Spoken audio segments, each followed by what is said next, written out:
Sindh police जे बेरहम ऑफिसरनि पंहिंजे खाते जे हिकु दिलेर जवान खे जीअरो लाश बणाए छॾियो आहे। हू सिंध पुलिस जी विंग रैपिड रेस्पॉन्स फोर्स जो तमामु बहादुर सिपाही सम्झियो वेंदो हो, पर 2016 जी हिकु सुबुह संदसि भाग निभाग बणिजी वियो ऐं हीउ फुर्तीलो जवान खट भेड़ो थी अज़ाब वारी ज़िंदगी गुज़ारण लॻो। साईं, जीअं त असांजो एक्सीडेंट 2016 में port Qasim Karachi on duty चइनी वर्करनि सां असां हुयासीं। सुबुह जो टाइम हो, असां वञूं पिया ड्यूटी जे दौरान असांजी गाॾी साम्हूं ट्रालो उन सां लॻी धुंध जे दौरान ड्राइवर खे नज़र न आयो। असांजूं ॿई अखियूं हे तव्हां ॾिसंदा हूंदव असांजूं ख़तमु थी वियूं। हेठि जेकी असांजी चेल जी रग आहे, कंडे वारी रग, उहा सख़्तु क़िस्म जी चॿिजी पई आहे।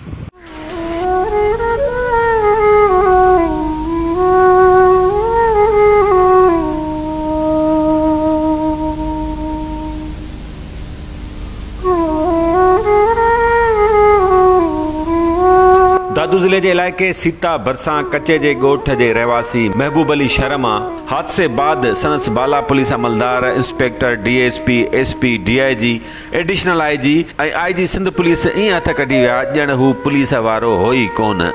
जना अस्पताल में लावारसी वारस मुंहिंजा पोता ग़रीब झंग जा माण्हू, पुलिस माना को माना बाला ऑफिसर न आयो, न SP साहब आयो, न को ॿियो को वेठियूं DSP साहब आयो।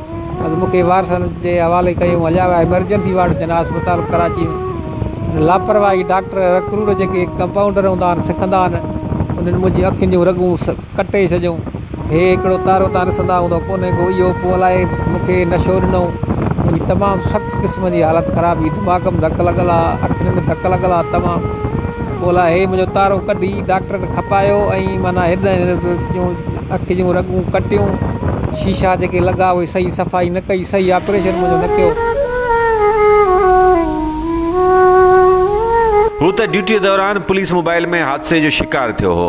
ज़ख़्मी थियण बाद केस कराची जी सरकारी अस्पताल में फिटो कयो वियो। मुंहिंजी वारसी न कई सिंध पुलिस, कंहिं बि ऑफिसर, कंहिं बि DSP वग़ैरह या SP साहब वग़ैरह या एडिशनल IG साहब वग़ैरह या DIG RRF साहब, कंहिं बि मुंहिंजी मालिकी न कई। वारसनि मुंहिंजो इलाजु करायो, जंहिंमें 5 सालनि खां वठी ऐं डॉक्टरनि चयो त भाउ हिन जो या आगा खान जेकी अस्पताल आहे उन में इलाजु थी सघे थो, हिन जी रग जो, कंडे वारी रग जो, या वरी ॿाहिरि मुल्क में इलाजु थी सघे थो, बिल्कुलु मुमकिन आहे। इतला ते संदसि अबोज वारिस ॻोठां पहुता, जिन खे कहिड़ी ख़बर त वॾियुनि अस्पताल में इलाज कीअं कराइबो आहे। हू अस्पताल जे बिस्तरे ते अज़ाब भोगींदो रहियो ऐं संदसि वारिस कराचीअ जा धिका खाईंदा रहिया। 5 सालनि खां वठी मूं वटि महिल पैसो न आहे, जेको वसार मां पैसो लखें रुपया ख़र्च करे चुको आहियां पंहिंजे घर जो अलो तलो खपाए। बिल्कुलु महिल मां ग़रीब थी चुको आहियां, कंहिं क़िस्म जी बि बिल्कुलु मूं वटि ताक़त न आहे जो मां बचनि खे वठी जेको आहे सो को पेट गुज़र कराए सघां। ऐं पैसो एतिरो न आहे जो मां डॉक्टरनि खे घुरायां। हिन महिल शहर जा वेझे तर जा शहर जा डॉक्टर आहिनि, जिन खे चवां थो मुंहिंजी मलम पटी कयो, डॉक्टर 200-300 रुपया रुगो तेल जो था वठनि। मां हाणे तेल जा पैसा ॾियां डॉक्टरनि खे, या मां ग़रीब माण्हू पंहिंजे इलाज जा पैसा ॾियां। पियो 5 सालनि खां वठी हिकु जॻह ते मूंखे सॼे जिस्म ते चुटा पइजी विया आहिनि, ॾिसंदव पोयूं अखियूं ख़तमु थी वियूं। उन खां अलावा पुलिस मुंहिंजी रहंदो पघार बंदि कई आहे। सिंध पुलिस IG साहब खे अॻिमें असां चयो, 2-3 ॾींहं गुज़री चुका आहिनि, 3-4 ॾींहं असां चैनल हलायासीं, उन खां अॻिमें असां आयासीं 2-3 महीना। IG मुश्ताक उमर साहब खे अपील कईसीं, बिलाल भुट्टे खे, आसिफ ज़रदारी खे, वज़ीर आला मुराद शाह साहब खे, फयाज़ बुट साहब जेको सूबाई सलाहकार असांजे हद जो आहे, असांजे तक जो आहे। अॼु ॾींहं ताईं फयाज़ साहब न आयो, न वरी कंहिं बि क़िस्म जी असांजी फयाज़ साहब मदद कई आहे, न सिंध पुलिस मदद कई आहे। रहंदो मुंहिंजी पघार बंदि करे छॾी। कंहिं क़िस्म जी का बि सिंध पुलिस जेको मुंहिंजी फोर्स जो चीफ आहे IG साहब मुश्ताक उमर साहब, उन्हनि असांजी का मदद न आहे कई। उन खां सवाइ हेठियनि रहंदो असांजी पघार बंदि करे।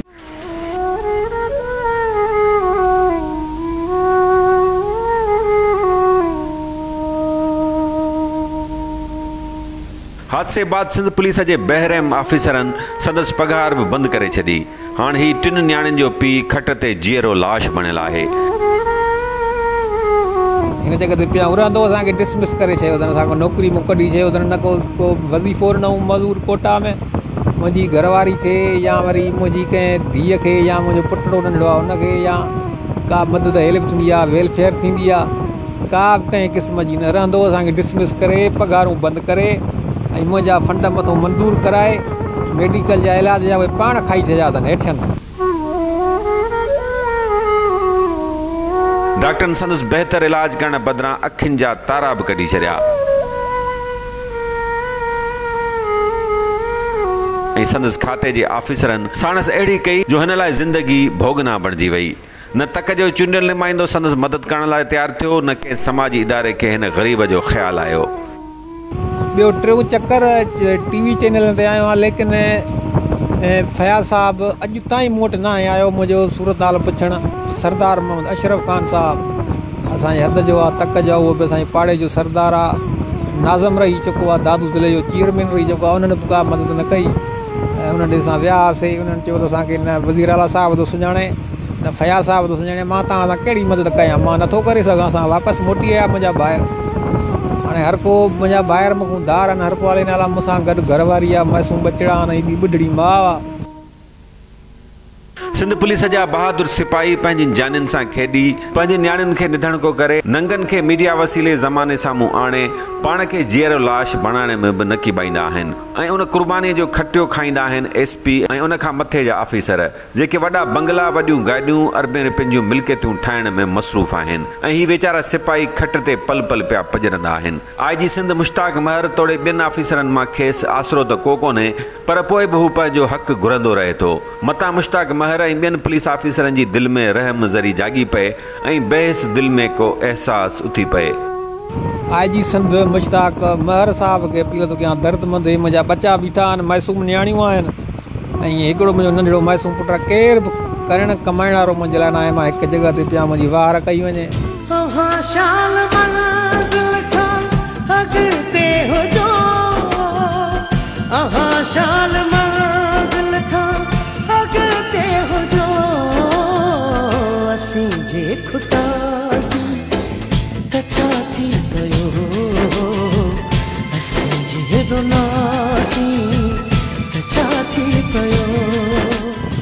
मुंहिंजी जॻह ते का सीट ॾिनी वञे का जॻह ॾिनी वञे नौकरी ॾिनी वञे मुलाज़मत अहिड़ी जान खोली वञे जो मां पंहिंजे बचनि जो गुज़र सफ़र करे सघां। अॼु महबूब अली शहर सां थी आहे सुभाणे ख़बर न आहे सिंध पुलिस जे कहिड़े सिपाही मथां खाते जे कामोरनि जी बेरहमीअ जो कहर थो कड़के। बिल असां खां वधाऊं जेके मां ख़र्च कया मूंखे चयूं पिया असांखे बिल ॾे मेडिकल स्टोरनि जा मोहर हणाए जेके तो मलम पटियूं हे जिस्म जूं करायूं आहिनि जेके बेड सोल थी विया आहिनि ज़ख़्म थी विया आहिनि सही जिस्म ते लखें रुपयनि जा मां उन्हनि खे बिल ठाहे ॾिना ठाराए स्टोर मेडिकल स्टोर तां वठी मोहरूं हणाए ॾिना आहिनि RRF हेडक्वाटर कराची वारनि खे उन्हनि मथां पास कराया आहिनि IG साहब खां या एडिशनल IG साहब खां पास कराए लखें रुपया मुंहिंजा उहे माना खाई विया आहिनि। सिंध पुलिस जा सिपाही पंहिंजे भाउ अलीशेर शर जी हालत ॾिसी वठनि। अलीशेर शर हिन लाइ वॾो सबक़ु आहे। सदा मुर्तंदा शाल जग में वठो असां जीअरो नासी त छा थी पियो सदा मुर्तंदा शाल जग में वठो असां जीअरो नासी त छा थी पियो सदा मुर्तंदा